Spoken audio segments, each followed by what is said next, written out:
20வது நாயனார் திருநாவுக்கரசு நாயனார் புராணம். திரு நின்ற செம்மையே செம்மையாக் கொண்ட திருநாவுக்கரையந்தன் அடியார்க்கும் அடியே என்று சுந்தரமூர்த்தி சுவாமிகள் தனது திருத்தொண்ட தொகையில் கூறுகிறார். சிவத்தை அறிந்து கொள்ள விரும்பும் அனைவருமே சிவன் அடியார்களின் பெருமையை உணர வேண்டும். திருமுனைப்பாடி நாட்டில் திருவாமூர் என்கின்ற ஊரில் வேளாளர் மரபிலே குறுக்கையர் குடியில் புகழனார் என்ற பெருமானுக்கும் அவரது மனைவி மாதினியாருக்கும் வெகு நாட்களாக குழந்தை இல்லை. எனவே இறை அருளால் வெகு நாட்கள் கழித்து திலகவதியார் என்ற மகளும் சில ஆண்டுகள் கழித்து மருள் நீக்கியார் என்ற மகளும் தோன்றினர். வளமான குடும்பத்தில் பிறந்த காரணத்தால் பல கலைகளையும் கற்ற மருள் நீக்கியார் சாலை அமைத்தல், குளம் தோண்டுதல், தண்ணீர் பந்தல் வைத்தல் என்ற பல சமுதாய அறங்களை செய்தார். அப்படியும் மனம் அமைதி பெறவில்லை. இதற்கிடையே இவருடைய தமைக்கையாருக்கு திருமணம் பேசப்பெற்று திருமணம் நடக்க முன்னரே அந்த மணவாளன் போரில் உயிர் நீத்தார். எனவே திலகவதியார் கைமை நோன்பை மேற்கொண்டார். இந்த இடைப்பட்ட காலத்தில் தாய் தந்தையர் இருவரும் இவ்வுலகை துறந்து தமக்கையும் தம்பியும் தனித்து விடப்பட்டனர். இவ்வளவு கலைஞானம் பெற்று இருப்பினும் இறை அருள் இன்மையால் மருள் நீக்கியார் மன அமைதி பெறும் பொருட்டு அமன மதம், அதாவது சைவ மதம் புகுந்து பல்லாண்டுகள் அச்சமயத்தில் இருந்து வரலானார்.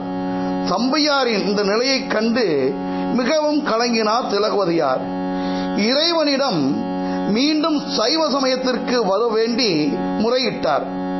இறைவனும் அவருக்கு சூளை நோய் கொடுத்து ஆட்கொள்வதாக கூறி அவருக்கு சூளை நோயை வர செய்தார்.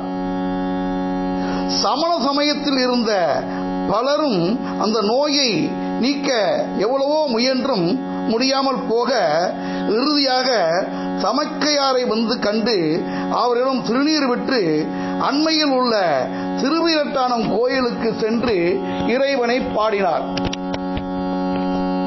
அவரது சூளை நோய் நீங்கும் பொருட்டு பாடிய அரும்பெரும் பதிகம்தான் கூற்றாயினவாறு விளக்குகிறீர் என்கின்ற பாடல். அந்த பாடலை பாடி தனது நோய் முற்றிலுமாக நீங்கியது. இது கண்டு சமண அரசன் பல்லவ மன்னன் முதலாம் மகேந்திரவர்மன் அவர் சமண சமயத்தை நீங்கியதற்காக பல்வேறு தண்டனைகளை அளித்தான். சுண்ணாம்பு காலவாயில் இடுதல், விடம் கலந்த பால் சோற்றை தருதல், யானையை விட்டு இடறச் செய்தல், கல்லுடன் கட்டி கடலில் போடுதல் ஆகிய பல்வேறு தண்டனைகளையும் இறை அருளால் வாக்கின் மேன்மையால் நமச்சிவாய பதியம் பாடி வெற்றி கண்டார். கையில் உழவார பட்டை, அதாவது நம்ம சொல்லுவோம் இல்லையா, புள்ள செதுக்கும் இல்லையா, தோசை துருவி மாதிரி ஒண்ணு இருக்குமே, அதை கையில் எப்பொழுதும் ஏந்தி கொண்டு செல்லும் திருக்கோயில்களில் எல்லாம் புல்களை செதுக்கி தூய்மைப்படுத்தும் சமுதாய தொண்டில் ஈடுபட்டு வாழ்ந்தார். திருஞான சம்பந்தரை போலவே இப்பெருமானாரும் இறைவன் உரியும் தலங்கள் பலவற்றிற்கும் சென்று வழிபட்டு பாடல்கள் பாடினார். அப்பூதடிகள் என்ற அந்தணர் வீட்டிற்கு சென்று விடம் தீண்டிய அவரது மகனை பழைக்க செய்தார். திருவேழிமலையில் இவரும் ஞானசம்மதமும் சேர்ந்து தங்கியிருக்கும் போது பஞ்சத்தால் வாடிய மக்களுக்கு இறைவனிடம் படிக்காசு பெற்று 2 மடங்கள் அமைத்து பஞ்சம் தீர்க்கிற வகையில் உணவு படைத்தனர். பறையறை என்ற வடதளி என்ற இடத்தில் அமணர்களால் மறைக்கப்பட்ட சிவலிங்கத்தை கண்டு வழிபட்டால் ஒழிய உண்ணமாட்டேன் என்று முதலில் உண்ணவிரதத்தை இந்த நாட்டிற்கு அறிமுகப்படுத்தவரே திருநாவுக்கரசர் தான். திருக்கைலாயத்தில் இறைவனின் திருக்கோலத்தை தெய்வத்தை காண வேண்டும், அவனை வணங்க வேண்டும் என்ற முடிவுடன் கைலை யாத்திரை மேற்கொண்டார் திருநாவுக்கரசர். கைலை செல்வது பனிப்பிரதேசமானதால் கைகளும் கால்களும் குருதி ஓட்டம், இரத்த ஓட்டம் குறைந்து இத்து போகின. எனவே உருண்டு உருண்டு கைலை செல்ல தொடங்கினார்.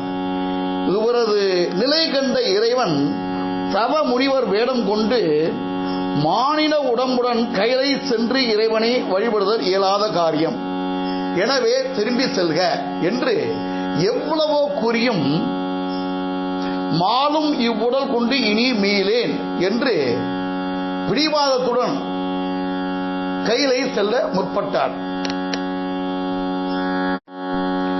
இறை அருளால் பக்கத்தில் இருந்த வாவியில் குளித்து யாதும் சோடுபடாமல் திருவையாற்றை வந்து அடைந்தார். கைலையில் தான் இருந்த கோலத்தை திருவையாற்றில் இறைவன் அவருக்கு காட்டினார். பல தலங்களையும் சென்று வணங்கி பல திருப்பதிகங்கள் பாடிய திருநாவுக்கரசர் பெருமான் திருப்பூம்புகலூரில் இறைவனடி சேர்ந்தார். இவ்வளவு சிறப்பு வாய்ந்த திருநாவுக்கரசர் பெருமானை வணங்கி வாழ்வில் அனைத்து நலன்களும் பெறுவோம். திருச்சிற்றம்பலம்.